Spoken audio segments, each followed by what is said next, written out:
সেই মোদি বাবুকে বলতে চাই, আপনি দেশের জন্য, দেশের উন্নতির জন্য যদি মুসলমানদের কাছ থেকে রক্ত চান, আমরা রক্ত দিতে রাজি আছি। আপনি দেশের জন্য, ভারতবর্ষের জন্য যদি অর্থ চান, আমরা মানুষের দ্বারে দ্বারে গিয়ে অর্থগুলো আপনার কাছে তুলে দিতে রাজি আছি। কিন্তু আপনি শুধুমাত্র মসজিদ, মাদ্রাসা, ঈদগাহ, খানকা, কবরস্থান নেবার জন্য, যে কোণঠাসা করার জন্য মুসলমানদেরকে আপনি অ্যাটাক করছেন, আমরা সব দিতে রাজি আছি। কবরস্থান দিতে রাজি নয়, মসজিদ দিতে, মাদ্রাসা দিতে রাজি নয়, মসজিদ দিতে রাজি নয়। জোরে বলেন ঠিক কিনা? আমি আপনাদেরকে বলতে চাই, কোন প্ররোচনায় পা দেবেন না, কারুর কথা শুনতে যাবেন না। কারণ বিশ্বাস করেন, আপনার আমার বাপ দাদারা অক্লান্ত পরিশ্রম করে, হাড় ভাঙা খাটনি খেটে, ওখার রৌদ্রের মাঝখানে তারা কষ্ট করে, কৃষি কার্য করে বহু টাকাগুলো কেউ মাদ্রাসায় দান করেছে, কেউ ঈদগাহে দান করেছে, কেউ খানকায় দান করেছে, কেউ বড় বড় শিক্ষা প্রতিষ্ঠানে দান করেছে। ওই শিক্ষা প্রতিষ্ঠানে আপনার বাচ্চাগুলো পড়াশোনা করে, ওই শিক্ষা প্রতিষ্ঠানে আপনার বাচ্চাগুলো সেখানে লেখাপড়া করে। কারণ আমাদের যুবক হচ্ছে আগামী দিনের ভবিষ্যৎ। আজকে সেই ভবিষ্যৎকে উৎখাত করার জন্য মোদী সরকার যেভাবে উঠে পড়ে লেগেছে, আমরা আপনার এই সিদ্ধান্তকে আমরা কখনো মেনে নিতে পারবো না। আপনি তৈরি থাকুন, শৃঙ্খল হয় সেদিকে সকলে সজাগ দৃষ্টি রাখবেন। এখন বক্তব্য রাখছেন মৌলানা রাকিবুল আজিজ সাহেব। আসসালামু আলাইকুম ওয়া রাহমাতুল্লাহি ওয়া বারাকাতুহু। আউযু বিল্লাহি মিনাশ শাইতানির রাজীম। বিসমিল্লাহির রহমানির রহিম। ওয়াসারিউ ইলা মাগফিরাতিন মির রাব্বিকুম ওয়া জান্নাতিন আরদুহাস সামাওয়াতু ওয়াল আরদ উইদ্দাত লিল মুত্তাকিন। সম্মানিত উপস্থিত, মঞ্চে উপবিষ্ট উলামায়ে দ্বীন, আমার সামনে উপবিষ্ট হাজার হাজার বিশ্ব নবী মুস্তাফা জানে রহমতের উম্মত উম্মতিগণেরা, আজকে এই পোলেরহাট ময়দানে আমি, আপনি, আমরা দলবদ্ধভাবে, একত্রিতভাবে আমরা যারা বসে আছি বা আমরা যারা এসেছি, আমরা সকলেই জানি আমরা কি উদ্দেশ্যে এসেছি, কেন এসেছি। কারণ আপনারা দেখতে পাচ্ছেন বর্তমান পার্লামেন্টে যে সরকার চলছে, মোদী সরকার প্রত্যেকটা জায়গায়, প্রত্যেকটা রাজ্যে একটা কওমকে লক্ষ্য করে যেভাবে কোন ঠাসা করার চক্রান্ত করছে, আমি সেই সরকারকে বলতে চাই, সেই মোদী বাবুকে বলতে চাই, আপনি দেশের জন্য, দেশের উন্নতির জন্য যদি মুসলমানদের কাছ থেকে রক্ত চান, আমরা রক্ত দিতে রাজি আছি। আপনি দেশের জন্য, ভারতবর্ষের জন্য যদি অর্থ চান, আমরা মানুষের দ্বারে দ্বারে গিয়ে অর্থগুলো আপনার কাছে তুলে দিতে রাজি আছি।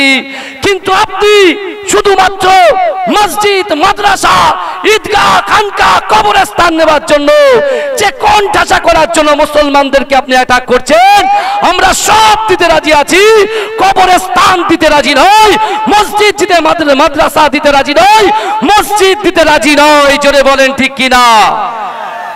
কারণ আমাদের প্রফেট হযরত মুহাম্মদ মুস্তাফা সাল্লাল্লাহু আলাইহি ওয়াসাল্লাম নিজেই বলেছেন, দেশকে ভালোবাসা ঈমানের অঙ্গ।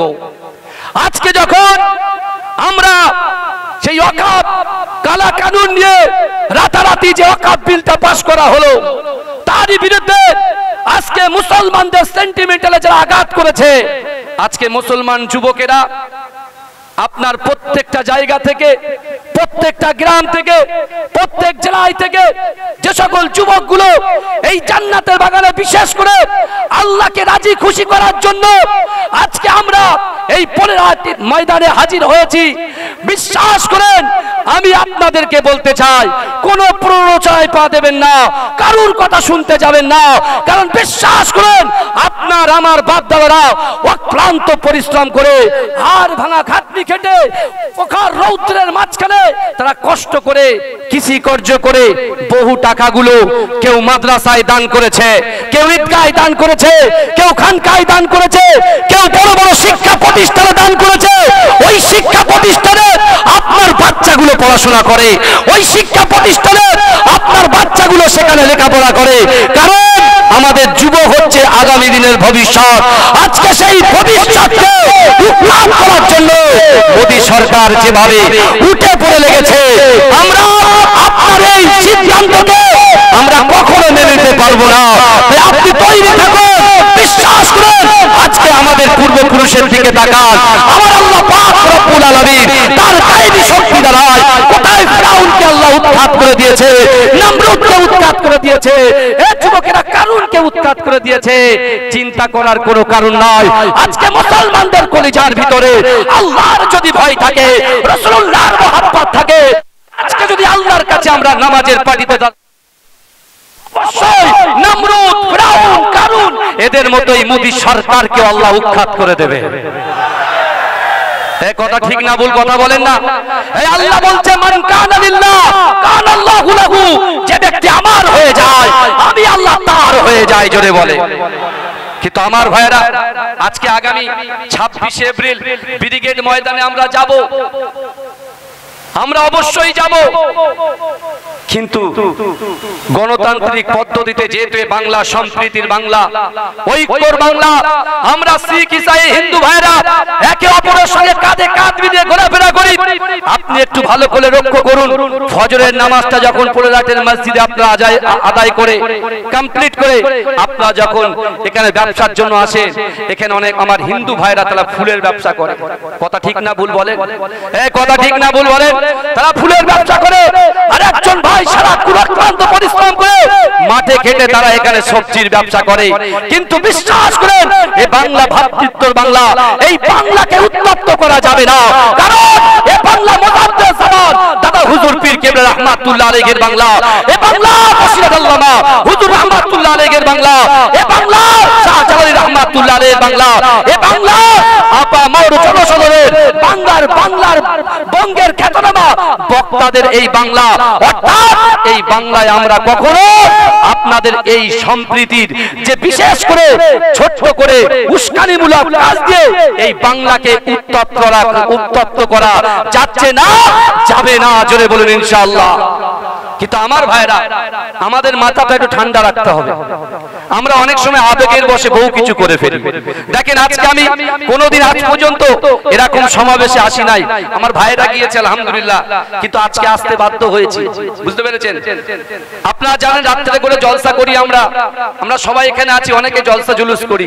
তা জলসা জুলুসে গিয়েও কিন্তু আমরা এর প্রতিবাদ আমরা সেই ডে ওয়ান থেকে, যেদিন থেকে এই জলসার ময়দানে নেমেছি সেদিন থেকে বলে আসছি। কিন্তু আমার ভাইরা, একটা জিনিস মনে রাখতে হবে, আজকে আমরা যারা এই জান্নাতের বাগানে এসেছি, বিশেষ করে এই যে বিপ্লবী জায়গায় এসেছি, আজকে এই দেশকে বাঁচানো হচ্ছে আমাদের নৈতিক কর্তব্য। কথা ঠিক না ভুল? এই কথা বলেন না? আপনারা শকুন থেকে বাঁচার চেষ্টা করেন। যদি বলেন কেন, শকুন কি? একজন শকুনের বাচ্চা, সে তার বাপকে বলছে যে আমি একটু মানুষের গোশত খেতে চাই, আমি মানুষের গোশত খেতে চাই। শকুন চিন্তা করছে কি করবে, কারণ আল্লাহ তো কোরআনে আমাদের ইজ্জত দিয়েছে। আল্লাহ বলছে ওয়ালাকাদ কাররামনা বানি আদম, আমি আল্লাহ বানি আদম সন্তানকে ইজ্জত দিয়েছি, সম্মান দিয়েছি। আল্লাহ কিন্তু আমাদের বিবেক দিয়েছে, ভালো করে বুঝবেন, বিবেক দিয়েছে। তা শকুন কি করছে? চিন্তা করছে, মখলুকাতের সেরা আল্লাহ ইনসানকে করেছে, মানুষকে করেছে। শকুন চিন্তা করছে কি করা যায়, কি করা যায়, কি করা যায়। তখন শকুন কি করলো? এক টুকরো গরুর গোশত নিয়ে, বুঝলেন, মন্দিরের সামনে ফেলে দিলেন। আর শুকরের গোশত খাওয়া হারাম মুসলমানদের জন্য। তখন ওই শুকরের গোশতটাকে এক টুকরো এনে মসজিদের সামনে ফেলে দিলেন। ব্যাস, এবার হিন্দু মুসলমান লড়াই শুরু হয়ে গেল। আমরা আবেগের বসে বলছে এই করেছে, ও বলছে ওই করেছে, দ্বন্দ্ব শুরু হয়ে গেল। তারপরে কি মারামারি হলো, 2-4টে লাশ পড়ে গেল, ব্যাস। তারপরে শকুন কি করলো, ঠান্ডা মাথায় সেখান থেকে মানুষের গোশত নিয়ে তার সন্তানের কাছে গিয়ে দিয়ে দিচ্ছেন। তখন বলছে এত কিছু করলেন, বলে দেখো মানুষ কত বোকা, কারণ তারা আগে পিছে কথায় আছে, ভাবিয়া করিও কাজ, করিয়া ভাবিও না। এ যুবকেরা বিশ্বাস করুন, তাই আমি আপনাদেরকে বলছি, এই লড়াই, আমাদের এই আন্দোলন কোন হিন্দু ভাইদের বিরুদ্ধে নয়, কোন শিখ ভাইয়ের বিরুদ্ধে নয়, কোন ইসাই ভাইয়ের বিরুদ্ধে নয়। আমাদের এই লড়াই বিশেষ করে মোদী সরকার যে রাতারাতি যে আইনটা পাস করেছে, এই আইনটাকে তিনি সংবিধান বিরোধী কাজ করেছে। এই সংবিধানের বাঁচানোর লড়াই করার জন্য আমরা সকলে এই পোলেরাটের ময়দানে একত্রিত হয়েছি। কথা ঠিক না ভুল? কিন্তু আমার ভাইরা, মোদী যতই লড়ুক, আমি আপনাদেরকে বলি ভালো করে শোনেন একটা জিনিস, অকাপিল মানব না, দখল করতে দেব না, মানি না, মানব না, অকাপিল মানব না। এ ঠিক কিনা জোরে বলে, এ ঠিক কিনা জোরে বলে। অকাপিল প্রত্যাহার করতে হবে, অকাপিল মানব না, দখল করতে দেব না, মানি না, মানব না, অকাপিল মানব না। মোদি তুমি যতই বলো অকাপিল মানব না, গোরস্থানের জায়গা মোরা দখল করতে দেব না। এ কথা ঠিক না বল, এ কথা ঠিক না বল। মোদি তুমি যতই বলো অকাপিল মানব না, গোরস্থানের জায়গা মোরা দখল করতে দেব না। মোদি তুমি যতই বিল পাশ করে দাও না, মানি না, মানব না, অকাপিল মানব না। আল্লাহর ঘর মসজিদ গুলো কেন ছিনিয়ে নিবি বল, আল্লাহ তোদের ছাড়বে না তো কেন হয় না তোদের ভয়। গোরস্থানের জায়গা মোরা দখল করতে দেব না, মানি না, মানব না, মানি না, মানব না, অকাপিল মানব না, মানছি না, মানব না, অকাপিল মানব না, দখল করতে দেব না। জেগে ওঠো মুসলমান, ঘুমিয়ে আর থেকো না, মোদের দে থাকতে প্রাণ ছিনিয়ে নিতে দেব না। যুদ্ধ মোরা করতে রাজি, পিছু তবু হব না, মানি না, মানব না, দখল করতে দেব না। এখানে একটা কথা আছে, ভালো করে শোনো, একটুকুনি 1 মিনিট টাইম চেয়ে নিচ্ছি। এখানে লেখা আছে যে বিশেষ করে জেগে ওঠো মুসলমান। এই জেগে ওঠো মুসলমান, এই কথাটাকে আবার অন্য ব্যাখ্যায় করে নিয়ে যাবেন না। আমরা জাগতে, হিন্দু ভাইদের বিরুদ্ধে জাগতে বলিনি, আমরা খ্রিস্টান ভাইদের বিরুদ্ধে জাগতে বলিনি, আমরা জাগতে বলেছি ওই সকল যুবকদের যারা আজকে বাড়িতে শুয়ে আছে। আল্লাহর কোরআন বলছে, বান্দা আহাসিবান নাস ওয়া ইতরাকু ইয়াকুলু আমান্না ওয়া হুম লা ইফতানুন। আল্লাহ বলছে, বান্দা তোমরা যারা ঈমান এনেছো, তোমরা কি মনে করো আমি আল্লাহ তোমাদেরকে ছেড়ে দেব? ওয়া হুম লা ইফতানুন, আমি আল্লাহ কি তোমাদের পরীক্ষা করব না? তাই আমি আপনাদেরকে বলতে চাই, কারোর ভোট ব্যাংকে আমরা আঘাত করতে চাইনি। আমরা শান্তশিষ্টভাবে কাঁধে কাঁধ মিলিয়ে আগামী দিন ব্রিগেডের ময়দানে ইনশাআল্লাহ আসবো। আসবেন তো? এই দেখেন ব্রিগেড ময়দানে হয়তো এসছে যে আমরা চান্স নাও পেতে পারি, তাই বলে আমাদের কোনো কষ্ট নাই, কোনো বেদনা নাই। কারণ এই পরীক্ষা ইমানি পরীক্ষা, আল্লাহকে খুশি করার জন্য, কোনো ব্যক্তি কোনো মানুষকে খুশি করার জন্য আমরা যাচ্ছি না, একমাত্র আল্লাহকে খুশি করার জন্য আমরা যাচ্ছি ইনশাআল্লাহ। যাই হোক, অনেক কথা বললাম।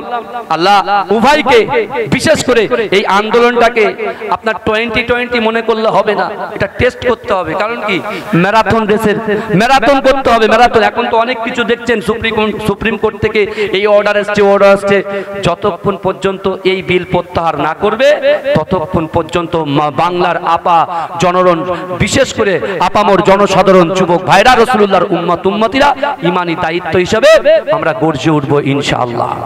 বলুন না ইনশাআল্লাহ। আর ভারতের পতাকাকে আমরা সম্মান করি। ভারতবর্ষ জিন্দাবাদ, ভারতবর্ষ জিন্দাবাদ। নারে তাকবীর, মুজাদ্দেদ জামান দাদা হুজুর জিন্দাবাদ, মুজাদ্দেদ জামান দাদা হুজুর জিন্দাবাদ, ছাত্র ঐক্য জিন্দাবাদ। নারে তাকবীর, ওমা তৌফিকি ইল্লা বিল্লাহ। আসসালামু আলাইকুম। ধন্যবাদ জনাব হযরত মাওলানা রাকিবুল আজিজ সাহেবকে। আপনারা অনেকক্ষণ ধরেই ধীরে স্থিরভাবে আজকের এই সংবিধান বাঁচাও ওয়াকফ বাঁচাও সমাবেশ শুনছেন। আপনাদের মাঝে উপস্থিত আছেন